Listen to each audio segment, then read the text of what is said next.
Кой най-бързо взима тази титла като Triple Crown шампион? О, това го знаех. Това го знаете го със сигурност. Прави го за 203 дни. Това нещо. Ренди. Не.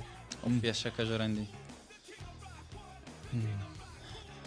Кой кечист, като идва, му дават един пъш и взима титлата и с Money in the Bank и така нататък. Съдбовната 2008 година. Да. Кой е?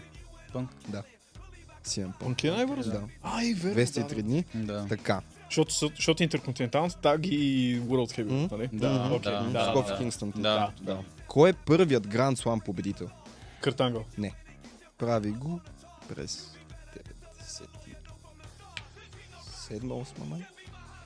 Роки. 97-8, Шон Майклс. Да. Защото предполагам European, European, Intercontinental, точно. WWE, Браво, так. Това ще я кажа, да. Окей.